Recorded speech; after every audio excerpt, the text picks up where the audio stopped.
past, your president, Don Wolford, your education vice president, Gary, and I were attendees at the district conference, and I learned a lot.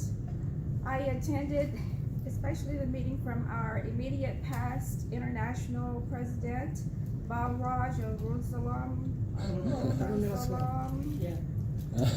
It's called Bob. From Sri Lanka, Bob, and his friend. he had a lot to tell us. In Sri Lanka, they've got like over 500 clubs or so, and each club seems to have about 100 members. Wow. And we found out that what we're doing here in the U.S. is just all out of whack. Uh-oh. We think that when we start a club, you need to start it with 20 members. That is not the way it should be done.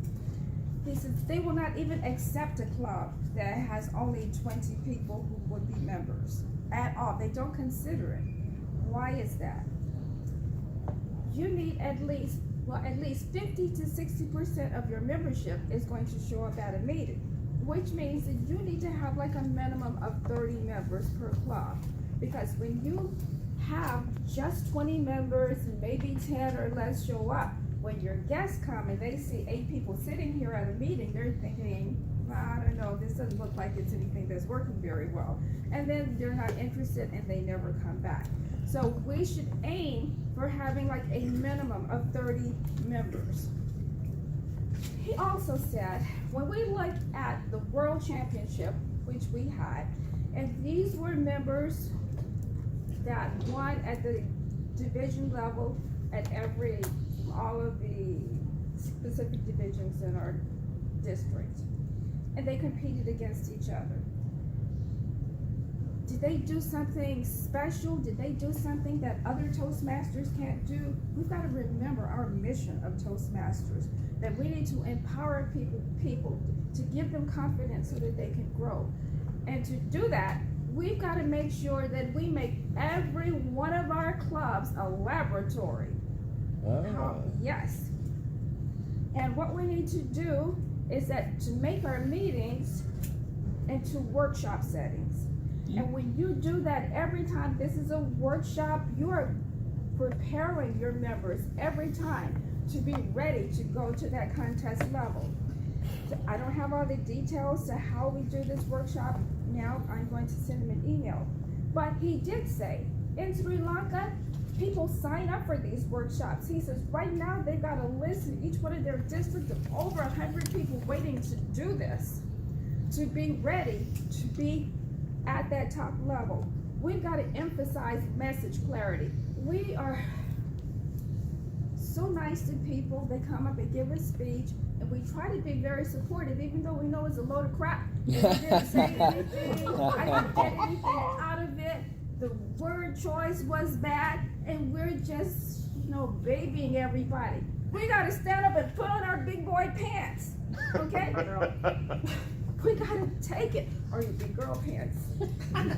Yes, sir. Okay. We've got to emphasize word quality. We have to emphasize stage presence. All of this is important if you want to be in the World Championships. You can't come up here looking scared. You can't come up here talking like you just finished the elementary school program. You gotta look and you gotta sound successful. And this is something that we gotta work on and putting on this workshop every time we meet. Another thing he says is that we routinely have 2 or 3 speakers, 2 or 3 evaluators, and some table topics, and that's our meeting all the time. If you do this all of the time, this gets to be boring. We need to vary the kinds of programs that we have. When's the last time that we made this into a courtroom? I haven't seen it. Oh. When is the last time we had debates in here? I haven't seen it. There are options that you can do to shake up your program and make it interesting, make people want to be a part of it. In light of that, I had this idea. I was looking in my level 5 path because I've already done several of the speeches in there, but they have all these options. And this one is to do a presentation on ethical leadership. And this is a panel discussion. This ethical leadership will be like 20 to 40 minutes long. And within it, I've got to have a minimum of 3 people. Plus, I have to have people who are not Toastmasters, but have some leadership experience. So everybody in here who wants to be on this panel, who has some leadership experience, and those who are our guests, would be a part of this. And so we are to select some topic that deals with some kind of ethical leadership issues and have a panel discussion with this, and then I would be like the panel moderator, since it's my level 5 thing. So I just wanted to know, what would you think about doing something like that in order to have something that's different, something that we haven't done? And it's a good topic too, because there are a lot of ethical issues that we come across all the time, and it has some examples of, say you're a business leader and you know that your company is failing, and you have all these employees working for you, and you know that this business is on its last leg, and you don't bother to tell any of your employees while you're secretly making this plan to close up business. And so what do? People are showing up for work one day, but you just go to Facebook and put a post on there that this business is closed as of today. How ethical is that? You didn't give anybody a chance to prepare. These people are depending on you for their livelihood. You didn't give anybody a chance to look for another job. And so we could discuss the ethics of somebody doing like that. And we all know, because most of us here have worked for a company in a building like this, which shall remain nameless, that doesn't care squat about you. Mm-hmm. Yep, that's true. Okay, so it's a lot of things that we can consider for ethical leadership. So anyway, I just wanted to ask, would you like to do that as an option? I think that'd be great. Yes. Ramesh? Yes, definitely. All right, so I think we should try and come up with what's the topic. I just am throwing it out here.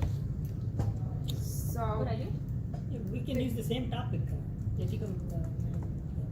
it's gonna be ethical leadership, but particularly what?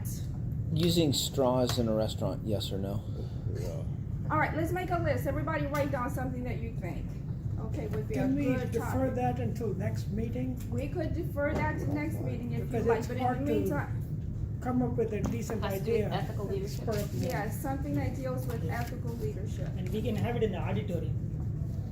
You can have it wherever you like, Yeah. but we don't want to be bashing the company that feeds some of you in the auditorium. I think there are plenty of topics without getting specific with some known companies. But I have no problems with being specific either. Anyway, thank you for this opportunity, and I return control to our Toastmaster, Ms. Diane. Yay.